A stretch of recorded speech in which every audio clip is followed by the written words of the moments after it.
संसद मार्ग पर पार्लियामेंट स्ट्रीट के पास, और यहाँ पर जो है बाबा साहब भीमराव अम्बेडकर जी की जयंती जो है बड़े ही हर्षोल्लास के साथ मनाई जा रही है। बाबा साहब भीमराव अम्बेडकर जी की आज 133वीं जयंती जो है लोग बड़े ही धूमधाम से मना रहे हैं। हमारे साथ जो है all India SC/ST railway employees association के महामंत्री जी अशोक जी मौजूद हैं। सर, आज के इस पावन पर्व पर क्या कुछ कहना चाहेंगे? देखिए, आज बाबा साहब डॉक्टर भीमराव अम्बेडकर का 133वां जन्मदिन है।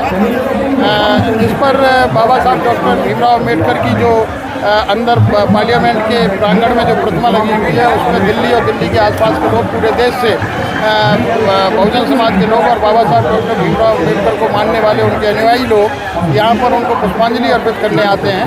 और उसी क्रम में ये पार्लियामेंट स्ट्रीट पर, पूरे पार्लियामेंट स्ट्रीट पर कर्मचारी अधिकारियों के द्वारा जो पूरे देश से लोग आते हैं यहाँ पर, दिल्ली और दिल्ली के ग्रामीण इलाकों से, दूर दराज से लोग यहाँ आते हैं, उनके खाने की या पीने की, पानी पीने की व्यवस्था रखते हैं। उसी क्रम में all India SC/ST railway employee association ने यहाँ पर स्टॉल लगा करके जो हज़ारों की संख्या में यहाँ पर एकत्रित हुए, उनके भोजन दान की व्यवस्था की गई है।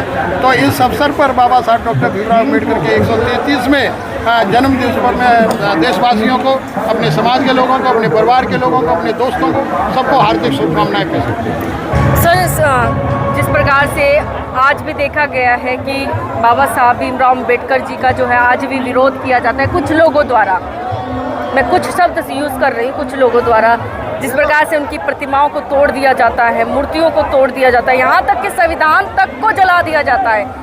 ऐसी मानसिकता जो रखते हैं उनके लिए क्या कहना चाहिए? देखिए, मैं उनके लिए तो यही कहना चाहूँगा कि जब बाबा साहब डॉक्टर भीमराव अम्बेडकर इस समाज की लड़ाई लड़ रहे थे, वंचितों की लड़ाई लड़ रहे थे, और ख़ास करके महिलाओं की और दबे कुछ लोगों की लड़ाई लड़ रहे थे, उस समय भी बाबा साहब डॉक्टर भीमराव अम्बेडकर का विरोध किया गया था। तो आज तो बाबा साहब डॉक्टर भीमराव अम्बेडकर की प्रतिमाएं लगी हुई हैं, उनसे खींच निकाल करके अगर प्रतिमाओं पर प्रहार करेंगे आप, और इस भारत का संविधान तो इतना मजबूत बाबा साहब डॉक्टर भीमराव अम्बेडकर ने बनाया है कि तमाम धर्म, तमाम प्रांतों के बावजूद भी इतना मजबूत संविधान कि वो बाबा साहब डॉक्टर भीमराव अम्बेडकर के बनाए हुए संविधान से कोई भी छेड़छाड़ नहीं कर सकता। नहीं छेड़छाड़ किया जा सकता।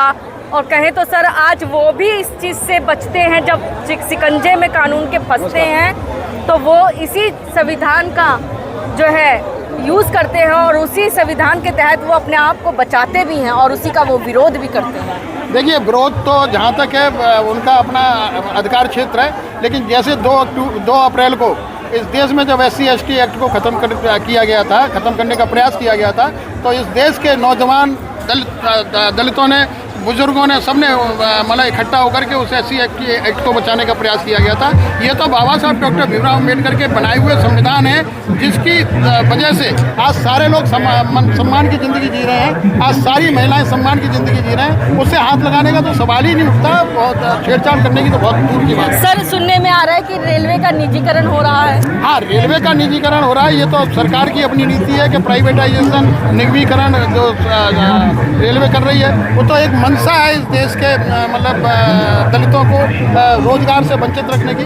क्योंकि अगर निजीकरण होगा, निगमीकरण होगा या प्राइवेटाइजेशन होगा तो उसमें आरक्षण का कोई प्रावधान नहीं है। क्या लगता है कि ये आरक्षण को खत्म करने का जो है ये एक साजिश रची जा रही है? तो मैं तो यही कहूँगा कि जब निजीकरण हो रहा है या प्राइवेटाइजेशन हो रहा है, आप प्राइवेटाइजेशन में बाबा साहब डॉक्टर भीमराव अम्बेडकर ने रिप्रेजेंटेशन की बात की थी, आप प्राइवेट कीजिए, हमें कोई एतराज नहीं है, लेकिन प्राइवेटाइजेशन में रिप्रेजेंटेशन दीजिए। जो बाबा साहब डॉक्टर भीमराव अम्बेडकर ने सेपरेट इलेक्टोरेट की बात करके हमें 2 वोट का राइट दिलवाया था यहाँ पर, पूना पैक्ट के माध्यम से महात्मा गांधी ने उसको वापस कराने का प्रयास किया, तो बाबा साहब डॉक्टर भीमराव अम्बेडकर ने रिप्रेजेंटेशन की बात की थी।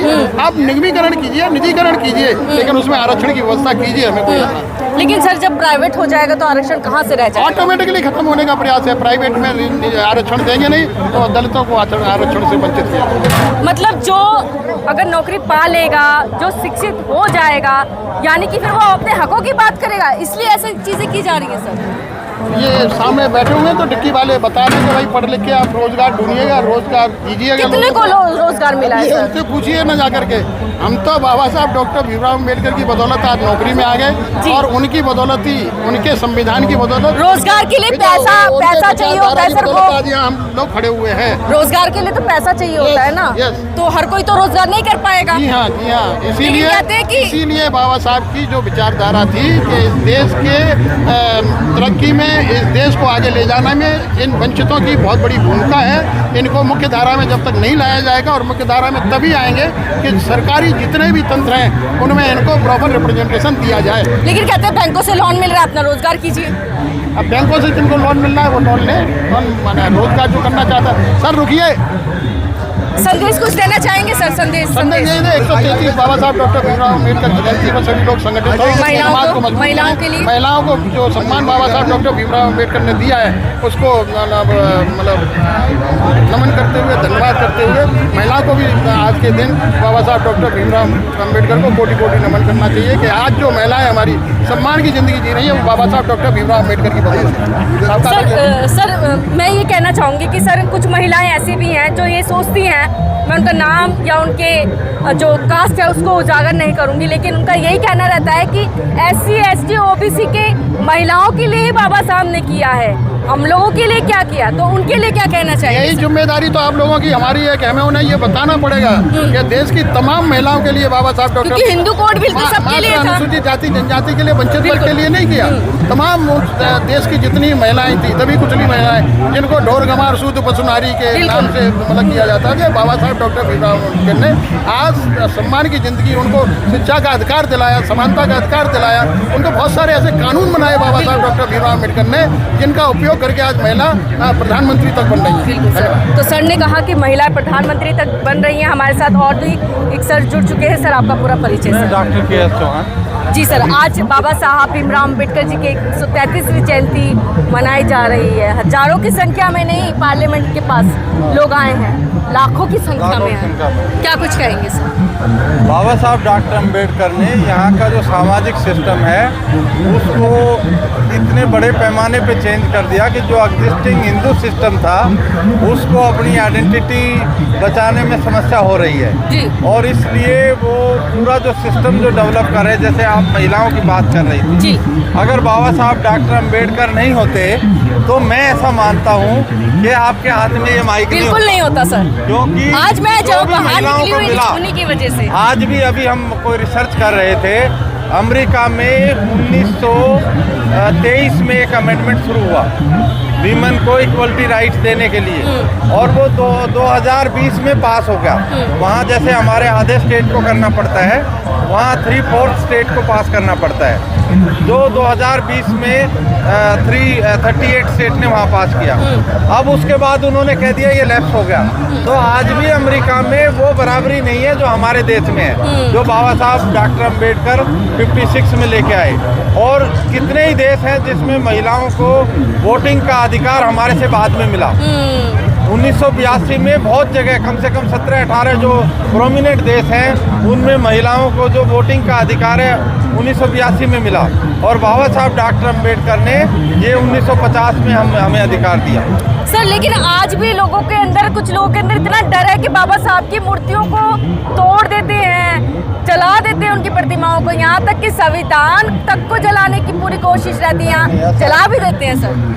वो कैसी मानसिकता है उनके अंदर सर? बाबा साहब डॉक्टर अम्बेडकर जो है उन्होंने समाज में जो बदलाव लेके आए उसकी वजह से वो उसको टॉलरेट नहीं कर पाते कई बार, क्योंकि जो मनु का जो सिस्टम था, मनु का जो संविधान था, उसमें जो उनको प्रिविलेजेस थे वो बाबा साहब डॉक्टर के अम्बेडकर के संविधान से खत्म हो गए। इसलिए उनकी जो समस्या है वो है और आज भी उनको प्रिविलेज खत्म होने के बाद भी वो बहुत सारे प्रिविलेज एंजॉय कर रहे हैं। मतलब प्रतिमा देख के भी उन्हें डर लगता है? नेचुरली क्योंकि वो कोई भी अगर उनकी जगह दूसरा कोई आदमी होगा, ऐसे इंसान देखिए प्रतिमा देख के भी डर लग रहा है उनको। तो अगर उनकी जगह कोई और भी होगा तो उसके साथ भी ऐसा रिएक्शन हो सकता है। क्योंकि जो बेसिक जो चेंज आया है वो बेसिक चेंज कोई रूल प्रिंसिपल में चेंज जो आता है उससे आता है। जी। वो धरातल पे चेंज आने में, रूल में चेंज आने के बाद भी 10, 15, 20 साल लग जाते हैं। आज भी जो हमारे संविधान में राइट हैं जो लिखे हुए हैं वो राइट भी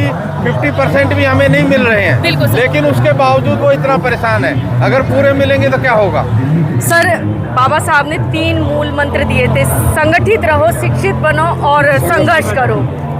संगठित अपना समाज क्यों नहीं हो पा रहा है सर, बहुजन समाज? देखो ऐसा है कि जो अभावग्रस्त लोग होते हैं उनकी अपनी समस्या होती है, और जो डिसएडवांटेजेस ग्रुप के जो लोग होते हैं उनके बहुत सारे ऐसी चीज़ें होती है कि उनको कंप्रोमाइज़ करना पड़ता है। इसलिए वो हमें लगता है, वैसे हमें लगता है कि हमारा समाज बहुत बड़े पैमाने पे संगठित हो रहा है और ये हर रोज़ बढ़ रहा है उसमें नंबर। तो ये तो क्या अपना बहुजन समाज अपनी सरकार बना पाएगा? हाँ, डेफिनेटली बना पाएगा। मूल निवासी बहुजन समाज अपनी सरकार बना पाएगा, ऐसा हमारा सपना। ठीक है सर, धन्यवाद सर।